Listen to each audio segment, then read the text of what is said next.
कैसे हो? देखिए, लास्ट टाइम अपन ने पैरेलल प्लेट कैपेसिटर की कैपेसिटेंस फाइंड आउट किया था, उसमें कंडीशन निकाली थी। Capacitance in a dielectric medium, partially filled, fully filled, और फोर्थ और लास्ट कंडीशन है इसकी capacitance of a parallel plate capacitor if it is filled with different dielectrics of different thickness। ये अपनी लास्ट कंडीशन है इसकी पैरेलल प्लेट कैपेसिटर। ये parallel plate capacitor है, आपको मैंने पहले भी बताया था।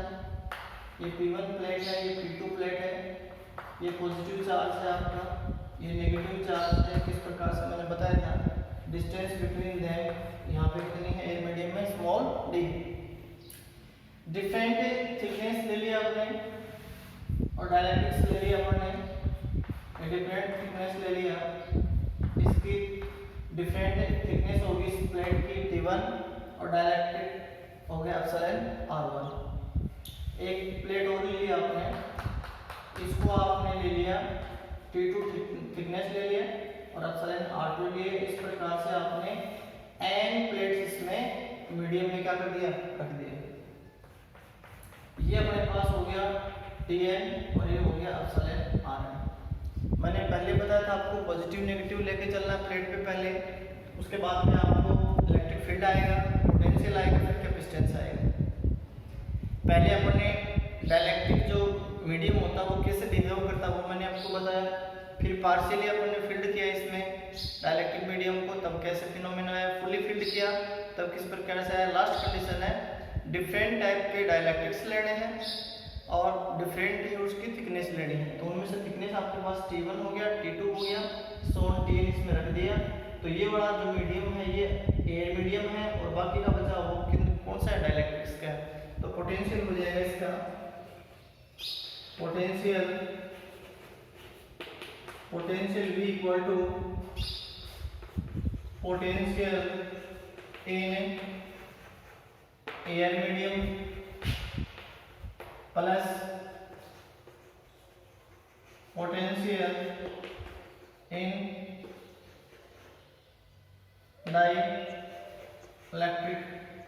डाइलेक्ट्रिक्स मीडियम या dielectric medium. Two types of potential हो गए यहाँ पे, मैंने पहले भी बताया था आपको। वही कंडीशन आएगी इसमें दोनों में। ये एयर मीडियम का है, ये वाला जो पोर्शन है वो एयर मीडियम का। तो एयर मीडियम में टोटल डिस्टेंस कितना आपको d है, तो ये वाले T1 T2 T3 so on Tn add हो गए, d में से क्या हो जाएंगे, कम हो जाएंगे। सीधी सा दिख रहा है, देखो ये T1 थिकनेस है, T2 थिकनेस है, डाइलेक्ट्रिक मीडियम हो गया इसके epsilon R1 epsilon R2 so on epsilon Rn हो गया। अपन यहाँ बात करते हैं पोटेंशियल की, तो पोटेंशियल हो जाएगा इसका पोटेंशियल V इक्वल टू, मैंने पोटेंशियल का आपको पहले फॉर्मूला बताया था, E equal to sigma upon epsilon 0, E equal to charge upon area और V equal to E into T. तो रिजल्ट आया था QD अपॉन A एप्सिलॉन 0। तो यहाँ से आ गया Q upon A epsilon 0 D distance हो गया। इसमें से ये क्या हो जाएंगे, डिक्रीज हो जाएंगे, T1 T2 T3 so on Tn। तो minus T1 plus T2 plus so on Tn। ये तो हो गया एयर मीडियम में। लास्ट टाइम अपन ने क्या था, जो पार्शियली फिल्ड किया था अपन ने डाइलेक्ट्रिक मीडियम को, उसमें अपन ने T लिया था। यहाँ पे अपन ने डिफरेंट टाइप के डाइलेक्ट्रिक्स हैं तो उसके थिकनेस डिफरेंट हो जाएंगी, तो उसको मैंने इस प्रकार से लिख दिया। पोटेंशियल इन डाइलेक्ट्रिक मीडियम की अपन बात करते हैं तो वो कितना हो जाएगा, Q upon A epsilon 0। Distance कितना आएगा, यहाँ पे डिस्टेंस कितनी है इसकी T1। डाइलेक्ट्रिक कितना है इसका एप्सिलॉन R1 प्लस ये कितना हो जाएगा T2 epsilon R2 plus so on Tn upon epsilon Rn। nth तक अपन ने लिए हैं। तो पोटेंशियल यहाँ पे टू टाइप्स ऑफ पोटेंशियल हो गए इसमें मीडियम में। पहला एयर और वैक्यूम मीडियम है, दूसरा डाइलेक्ट्रिक मीडियम है। वैक्यूम और एयर मीडियम में हो जाएगा charge upon A epsilon 0 D minus T1 plus T2 plus so on Tn plus dielectric medium का हो जाएगा Q upon A epsilon 0 T1 upon epsilon R1 plus T2 upon epsilon R2 plus so on Tn upon epsilon Rn हो जाएगा। यहाँ तक किसी को कोई दिक्कत नहीं है। ये होगी आपकी पोटेंशियल। पहले इलेक्ट्रिक फील्ड आपको देखो कैसे इस प्रकार से साइड में से निकाल लेना है, इसको मैंने पहले भी आपको बताया था। तो एक कैपेसिटेंस कितना हो जाएगा, V नो दैट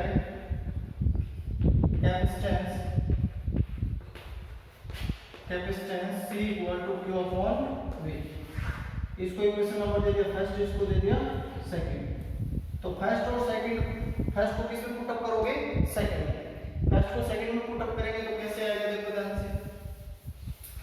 देखिए ज्यादा हार्ड नहीं है, खाली आपको डाइलेक्ट्रिक मीडियम का जो प्रेजेंस किस प्रकार से होता है, कैसे उसका रिजल्ट आता है, कैसे पोलराइजेशन होता है मॉलिक्यूल्स का, वो बहुत इंपॉर्टेंट चीज है इसमें, ठीक है। तो अपन इसमें वैल्यू पुट अप करेंगे तो कितना आएगा, देखिए थोड़ा मैथमेटिकल में बार बार इसको रिपीट करते रहना। C equal to Q upon Q A epsilon 0 D minus T1 plus T2 plus so on plus Tn plus Q upon A epsilon 0 Q upon A epsilon 0 T1 upon epsilon R1 plus T2 upon epsilon R2 plus so on Tn upon epsilon Rn। यहाँ तक किसी को कोई दिक्कत नहीं किसी प्रकार की। ये अपने पास capacitance of any parallel plate capacitor आ गया। C equal to Q upon, ये आपके पास वैल्यू है, Q से Q क्या हो गया, कैंसिल हो गया। तो C equal to A epsilon 0 upon D minus T1 plus T2 plus so on plus Tn plus Q upon A epsilon 0 हो गया। तो ये सेपरेट तो टोटल में आएगा, तो A एप्सिलॉन 0 यहाँ टोटल में लेंगे, तो मैं यहाँ एक लाइन और लिख देता हूँ, Q एप्सिलॉन 0 को मैंने बाहर ले लिया, तो कॉमन आ गया ना एप्सिलॉन 0, तो ऊपर चला जाएगा एप्सिलॉन 0, ये नीचे आ जाएगा T1 upon epsilon R1 plus T2 upon epsilon R2 plus so on Tn upon epsilon Rn। एक बार बोर्ड एग्जाम में आई हुई है। तो मैंने अभी तक आपको जो करवाया है वो कैपेसिटर में पैरेलल प्लेट कैपेसिटर क्या होता है मैंने बताया, उसका प्रिंसिपल ऑफ कैपेसिटर मैंने आपको बताया। Capacitance of parallel plate capacitor in air और वैक्यूम मीडियम में मैंने C equal to epsilon 0 small d आपको निकलवाया। मीडियम की कैसे उसके ऊपर इफेक्ट होता है कैपेसिटेंस का, तो मैंने आपको बताया Cm equal to C epsilon R। Epsilon R की जगह कई बुक में K लिया हुआ डाइलेक्ट्रिक कांस्टेंट, तो आप K भी ले सकते हो, एप्सिलॉन R भी ले सकते हो। फिर मैंने पहली कंडीशन उसकी बताई थी, पार्शियली फील्ड होता है, डाइलेक्ट्रिक मीडियम होता है दूसरी कंडीशन, तीसरा फुली फील्ड होता है, और चौथा मैंने अभी आपको बताया है डिफरेंट टाइप ऑफ डाइलेक्ट्रिक्स से विद डिफरेंट थिकनेस मैंने आपको बताया है। तो फर्स्ट टाइप ऑफ कैपेसिटर मैंने आपको करवा दिया पैरेलल प्लेट कैपेसिटर, उसमें कंडीशन थी वो करवा दी। अब सेकंड है इसमें स्फेरिकल कैपेसिटर, और थर्ड होता है सिलेंड्रिकल कैपेसिटर। सिलेंड्रिकल कैपेसिटर आपके सिलेबस में नहीं है, पहले चलता था अब नहीं है, ठीक है। तो सेकंड नंबर का जो कैपेसिटर हो गया यहाँ पे स्फेरिकल कैपेसिटर। देखिए सेकंड नंबर का जो कैपेसिटर है वो है स्फेरिकल कैपेसिटर।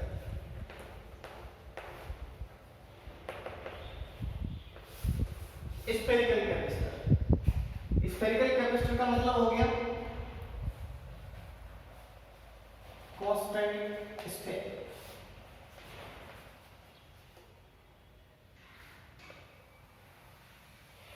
या आपने स्फेयर ले लिया, टू स्फेयर अपन ने ले लिया, यहाँ पे एक ए ले लिया, एक यहाँ पे बी ले लिया, और दोनों का सेंटर एक है, उसको बोलते हैं कांस्टेंट स्फेयर बोलते हैं। सेकेंडरी ऐसा अरेंजमेंट होता है जिनमें दो गोले आप लोगे, उनका सेंटर क्या होना चाहिए, कांस्टेंट स्फेयर होना चाहिए, इक्वल होने चाहिए, बट एक पॉजिटिव और नेगेटिव चार्ज उस पे होना चाहिए। कैसे होना चाहिए, सुनो ध्यान से।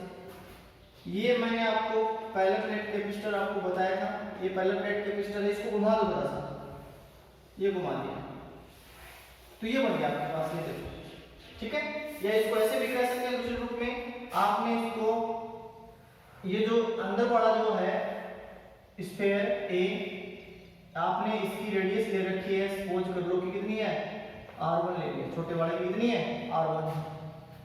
आपने इसको यहाँ से पॉजिटिव चार्ज दिया, इसको यहाँ से पॉजिटिव चार्ज दिया, ये पॉजिटिव चार्ज आपने इसको सप्लाई कर दिया, पॉजिटिव चार्ज सप्लाई किया तो यहाँ क्या हो गया नेगेटिव हो गया, और बाहर वाला क्या है ग्राउंड है। अब एक बात इसमें यहाँ पर समझा देता हूँ, फिर आपको क्लियर हो जाएगा, कोई दिक्कत नहीं है। जब आपने किसी भी स्फीयर को ग्राउंड किया है तो जो ग्राउंड करोगे तो वो जो एक्सटर्नल सरफेस होती है उसका पोटेंशियल हमेशा क्या आएगा, जीरो आएगा। अर्थिंग हो गया ना, अर्थिंग हो गया तो पोटेंशियल कितना हो जाएगा उसका, जीरो हो जाएगा, सीधी सी बात है। चार्ज जीरो नहीं होगा, ध्यान रखना, पोटेंशियल जीरो होगा, चार्ज जीरो नहीं होगा। कैसे नहीं होगा, आपको पता है इसकी डिस्टेंस आपने कितनी ले रखी है r1 ले रखी है, और इसका आपने डिस्टेंस कितना ले लिया r2 ले लिया। आपने इसको चार्ज दे रखा है पॉजिटिव क्यू, और इसको दे रखा है आपने नेगेटिव क्यू दे रखा है, डिस्टेंस दोनों की इक्वल है, तो ऐसे चार्ज निकल के आ जाएगा पॉजिटिव और नेगेटिव का, तो वो निकालोगे तो वही नेगेटिव आने वाला है, पहले भी मैंने आपको बताया। तो इसमें क्या लेने हैं, दो स्फीयर लेने हैं आपको, ए और बी स्फीयर लेने हैं, दोनों ही क्या होना चाहिए, स्फीयर का क्या होना चाहिए, कांस्टेंट स्फीयर होने चाहिए, मतलब सेकेंडरी चालक होने चाहिए, मेटलिक होने चाहिए, ठीक है। इसको पॉजिटिव चार्ज आप सप्लाई करते हो तो ये पॉजिटिव सरफेस हो गया, और बी की इनर साइड में नेगेटिव हो जाएगा, बी के आउटर साइड में जो पॉजिटिव होगा वो ग्राउंड हो जाएगा, इसका मतलब वहां पे पोटेंशियल कितना हो जाएगा, जीरो हो जाएगा। तो अपन टोटल पोटेंशियल निकालेंगे इसका ए और बी का, तो वो कितना होगा, देखो ध्यान से, अपने को पोटेंशियल निकालना, मैंने क्या बताया पहले आपको, कोई भी कैपेसिटर हो उसमें पहले प्लस माइनस लेंगे, फिर इलेक्ट्रिक फील्ड आएगा, फिर पोटेंशियल आएगा, फिर क्या आएगी कैपेसिटेंस आएगी। ऐसे चार स्टेप होते हैं किसी भी कैपेसिटर की कैपेसिटेंस फाइंड आउट करने के लिए। पहले पैरेलल प्लेट कैपेसिटर बताया मैंने आपको, कैपेसिटर आप 3 टाइप्स बताए थे मैंने, पैरेलल प्लेट कैपेसिटर उसमें कंडीशन करवा दी। सेकंड है स्फीयर कैपेसिटर, वो आपके सिलेबस में वो भी करवा रहा हूँ। सिलेंड्रिकल स्फीयर आपके सिलेबस में नहीं है, वो हटा दिया, ठीक है। तो अपने पास यहाँ जो पोटेंशियल आएगा, पहले पोटेंशियल ए का निकालो फिर बी का निकालो। Potential due to positive charge V1 equal to K Q1 upon K Q1 upon R1। ये पॉजिटिव चार्ज हो गया, इसका डिस्टेंस कितना है R1 है, तो ये R1 हो जाएगा। नेगेटिव का निकालोगे तो नेगेटिव का चार्ज कितना है, नेगेटिव हो गया, डिस्टेंस कितना हो गया यहाँ से यहाँ तक R2 हो गया, तो कितना हो जाएगा, potential due to negative charge V2 equal to minus K Q upon R2 equation number हो गया सेकंड। टोटल कितना हो जाएगा, total potential V equal to V1 plus V2। Total potential V कितना हो जाएगा, V equal to V1 plus V2। Total potential की अपन बात करते हैं तो total potential V equal to V1 plus V2 हो जाएगा। उसके लिए अपन बात करते हैं तो स्फेरिकल जो कैपेसिटर होता है, स्फेरिकल कैपेसिटर में आपको क्या करना है, 2 मेटलिक स्फीयर लेने हैं, दोनों क्या होना चाहिए, कांस्टेंट स्फीयर होने चाहिए, मतलब सेकेंडरी वाले होना चाहिए, मतलब दोनों का सेंटर एक ही होना चाहिए। आप जिस भी स्फीयर को ग्राउंड करोगे तो उसका पोटेंशियल आउटसाइड क्या हो जाएगा, जीरो हो जाएगा, इलेक्ट्रिक फील्ड भी क्या हो जाएगा उसका, जीरो हो जाएगा। तो पहले आप पॉजिटिव की वजह से आप निकालोगे तो पॉजिटिव की डिस्टेंस कितनी है, यहाँ से यहाँ तक R1 है, नेगेटिव की यहाँ से यहाँ तक R2 का, दोनों निकाल लिया। टोटल निकालोगे तो क्या रखोगे आप यहाँ, putting equation first and second into equation third, we get upon first और सेकंड को किसमें पुटअप करेंगे, थर्ड में पुटअप करेंगे, तो कितना रिजल्ट आएगा देख लो एक बार इसको, फिर आगे चलते हैं। दोनों मेटलिक होने चाहिए। The arrangement in which there are 2 metallic sphere which is constant sphere this combination is called spherical capacitor. तो क्या हो जाएगा अपना, इसको अपन आप इसमें पुटअप करोगे तो रिजल्ट कितना आएगा, देखिए ध्यान से। रिजल्ट अपने को लेना है, वो कितना लेना है ध्यान से सुनिए। अपने को कैपेसिटेंस फाइंड आउट करना है, तो V equal to KQ upon R1 minus KQ upon R2, V equal to KQ R2 minus R1 upon R1 into R2। R1 R2 इसमें एलसीएम हो गया, KQ इसमें कॉमन आ गया। R1 R2 एलसीएम लेगो तो R1 को R1 से भाग दोगे, रेशियो निकालोगे तो कैंसिल, R2 को 1 से गुणा करोगे तो R2 माइनस 1। इसका एक स्टेप और लिख देता हूँ, क्लियर हो जाएगा। KQ 1 upon R1 minus 1 upon R2। चलो एक स्टेप और लिख देता हूँ, KQ यहाँ से R1 R2 क्या हो गया, एलसीएम हो गया, R1 R2 एलसीएम हो गया। इसमें इसको रेशियो निकाला कैंसिल हो जाएगा, R2 रहेगा, R2 को इससे मल्टीप्लाई करोगे R2 माइनस R1 हो जाएगा। इसको इक्वेशन नंबर दे दिया आपने 4। तो कैपेसिटेंस ऑफ स्फेरिकल कैपेसिटर कितना हो जाएगा, कैपेसिटेंस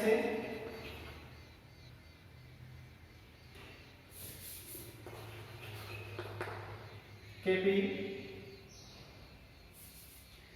कैपेसिटेंस ऑफ स्फीयर कितना हो जाएगा, V know that capacitance of any flat capacitor हो जाएगा C equal to Q upon V।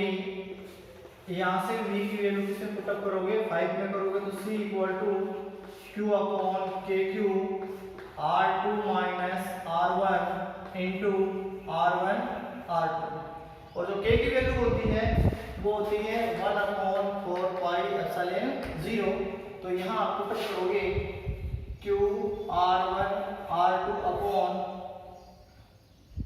4 pi epsilon 0, 1 upon ऊपर चला जाएगा into Q R2 minus R1, 2 से Q कैंसिल, तो रिजल्ट आ जाएगा C equal to 4 pi epsilon 0 R1 R2 upon R2 minus R1।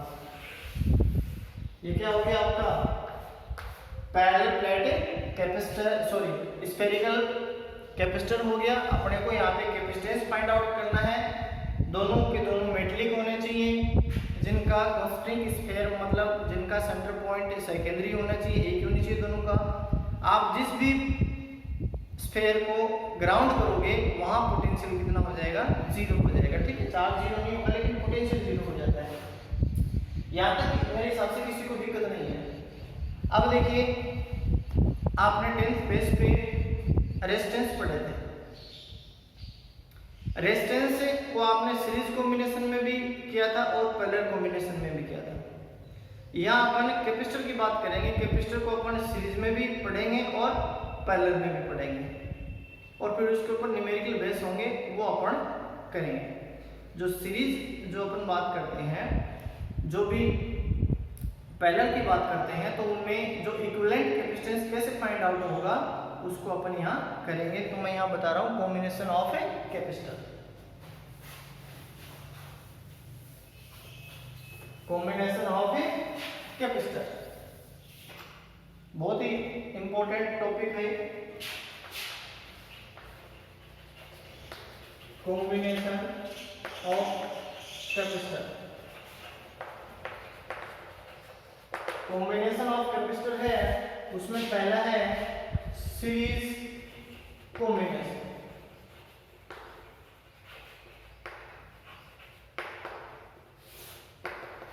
Series combination resistance का पढ़ा था अपने, रेजिस्टेंस का कॉम्बिनेशन अपने पढ़ा था सीरीज में और पैरेलल में। वैसे ही आप कैपेसिटर को सीरीज में कैसे ऐड करोगे वो आपको बता रहा हूँ, ध्यान सुनो। ये पहला कैपेसिटर स्टेप ले लिया आपने,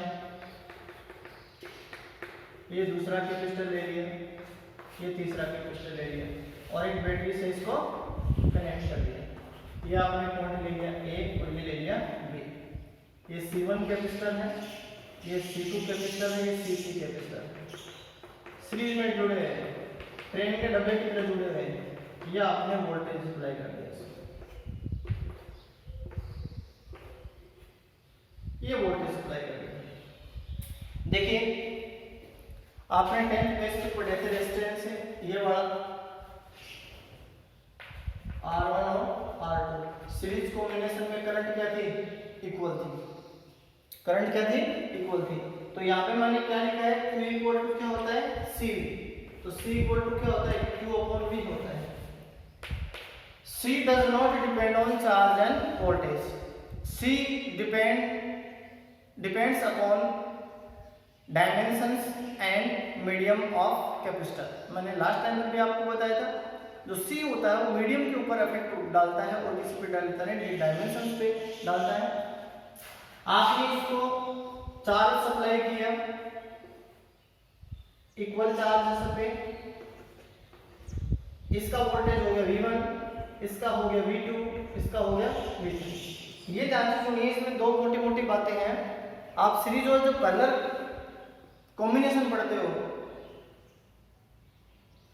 रेजिस्टेंस का, कैपेसिटर का, आगे चल के सेल भी आएंगे उनका, तो उनको आप माइंडली कैसे अफोर्ड करोगे, वो बहुत इंपॉर्टेंट चीज है इसमें। देखिए इसमें according to diagram second end of first capacitor is connected first end of second capacitor and second end of second capacitor is connected to first end of third capacitor end is shown in this combination is called series combination। मतलब आप series combination में आप capacitor को add करोगे तो आपकी capacitance कम आएगी, जबकि रेजिस्टेंस क्या आता ज्यादा आता है। कैपेसिटेंस क्या हो जाएगी, उसकी रिवर्स होती है। तो क्या हो जाएगी, जब आप इसको रिड्यूस करोगे, फाइंड आउट करोगे equivalent capacitance between any two points आप फाइंड आउट करोगे, तो जब इसको सीरीज कॉम्बिनेशन में आप ऐड करोगे तो कैपेसिटेंस हमेशा क्या आएगी, पहले की तुलना में कंपैरिजन में क्या आएगी, कम आएगी। तो सीरीज कॉम्बिनेशन में क्या रहता है, चार्ज सेम रहता है, चार्ज क्या रह जाएगा, इसमें इक्वल रह जाएगा, चार्ज इक्वल रह जाएगा तो वोल्टेज कनेक्ट हो जाएगी इसमें, और पैरेलल में वोल्टेज इक्वल रह जाएगी तो चार्ज कनेक्ट हो जाएगा। तो अकॉर्डिंग टू डायग्राम क्या हो जाएगा, according to diagram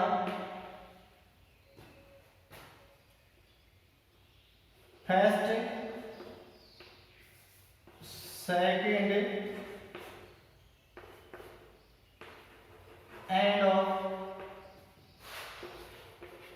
first capacitor is connected and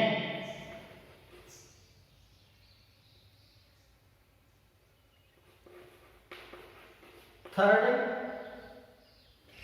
and according to diagram second end of first capacitor is connected to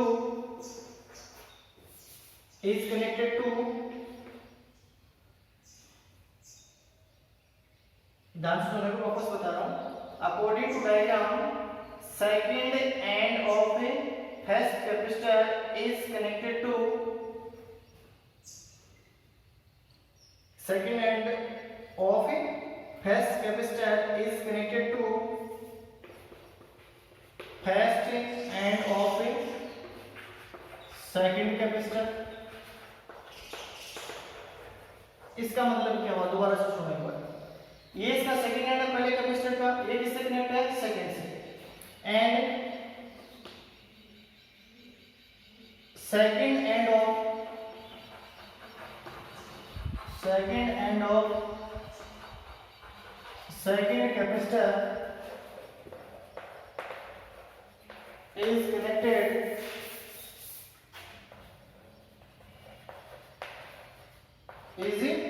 second end of second capacitor is connected to first end of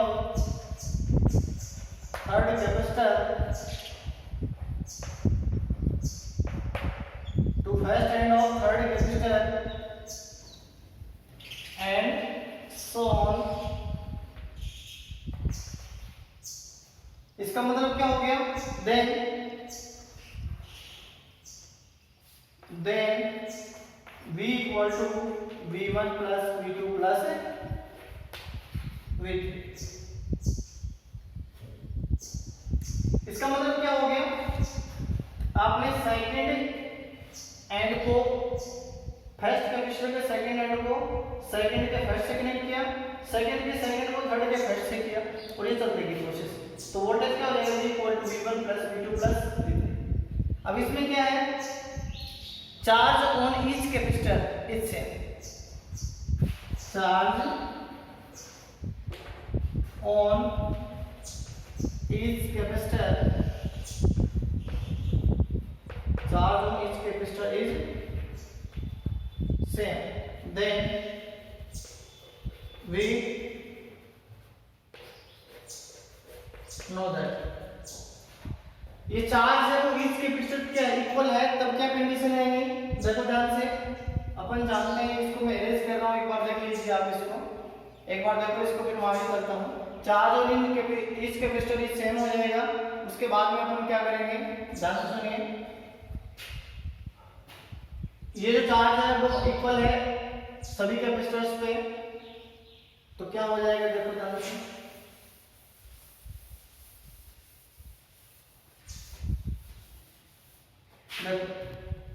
इसकी बात करूं मैं, यहां देखो ध्यान से, Q equal to क्या है, C1 V1, तो यहां से V1 इक्वल टू क्या हो जाएगा, Q1 अपॉन C। इसी प्रकार से इसका जिक्र करेंगे अपन, तो V2 equal to Q upon C2, और इसी प्रकार से इसका जिक्र करेंगे तो क्या हो जाएगा, V3 equal to Q upon C3। अब यहाँ हम बात करते हैं, तो ये इक्विवेलेंट है, इक्विवेलेंट है, तो कितना हो जाएगा, V equal to Q upon C, और C A B है, यहाँ पे A B लिख सकते हो, कुछ भी लिख लो, कोई दिक्कत नहीं है, A B लिख लो, इक्विवेलेंट लिख लो। इन वैल्यू को किसमें पुट अप करोगे, फर्स्ट में। ध्यान से सुनो, इसमें charge on each capacitor is same हो जाएगा, तो पहला कैपेसिटर है, दूसरा कैपेसिटर है, तीसरा कैपेसिटर है, इतने कैसे कितने आप कैपेसिटर ऐड कर लो इसमें, एवरी चार्ज पे, एवरी कैपेसिटर पे चार्ज क्या रहेगा, सेम रहेगा, मैंने कुछ लिखवाया भी। तो क्या हो जाएगा,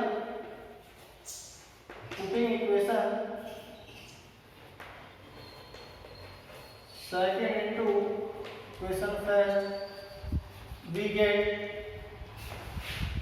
Q upon CAB equal to Q upon C1, Q upon C2, Q upon C3। Q इसमें से कॉमन आ जाएगा, CAB equal to Q 1 upon C1, 1 upon C2, 1 upon C3। Q से Q कैंसिल हो जाएगा, तो ये जो रिजल्ट आएगा आपका 1 upon C equal to 1 upon C1 plus 1 upon C2 plus 1 upon C3। देखिए ध्यान से सुनो, एक बार वापस रिपीट करवा देता हूँ आपको। ये आपके पास पहला कैपेसिटर, दूसरा कैपेसिटर, तीसरा कैपेसिटर, ऐसे बहुत कैपेसिटर अपन ने सीरीज में ऐड कर दिए। सेकंड एंड किससे कनेक्ट है, सेकंड कैपेसिटर के पहले एंड से, सेकंड एंड कनेक्ट है सेकंड का वो थर्ड के फर्स्ट से, इस प्रकार से प्रक्रिया चलती रहती है। इसको पॉजिटिव से कनेक्ट कर दिया, इसको नेगेटिव से कनेक्ट कर दिया। चार्ज इसमें, charge on each capacitor is क्या रहेगा, सेम रहेगा, ठीक है। उसके बाद में आपने चार्ज अगर देखो Q इक्वल टू क्या लिखा था आपने, CV, Q डायरेक्टली प्रोपोर्शनल क्या है, V है। चार्ज इक्वल रहेगा तो वोल्टेज ऐड हो जाएगी, और वोल्टेज ऐड होगी, वोल्टेज इक्वल रहेगी तो चार्ज ऐड हो जाएगा, ठीक है। आपने रेजिस्टेंस कनेक्ट किए थे सीरीज में, तो रेजिस्टेंस कैसे आया था टेंथ में, R equal to R1 plus R2 plus R3 plus R1। If and आप कैपेसिटर लेओगे तो इसमें प्लस 1/CN आ जाएगा, ठीक है। ये था आपका सीरीज कॉम्बिनेशन ऑफ कैपेसिटर्स था। सीरीज कॉम्बिनेशन ऑफ कैपेसिटर्स आप इसको थोड़ा सा एक बार घर रीड करना, फिर पैरेलल करवाएंगे, फिर उसके ऊपर अपन न्यूमेरिकल करवाएंगे, ठीक है। इसमें से अमूमन क्वेश्चन आता है, बड़ा क्वेश्चन भी बना देते हैं कई बार, और छोटा न्यूमेरिकल भी बनता है इसका, ठीक है ना।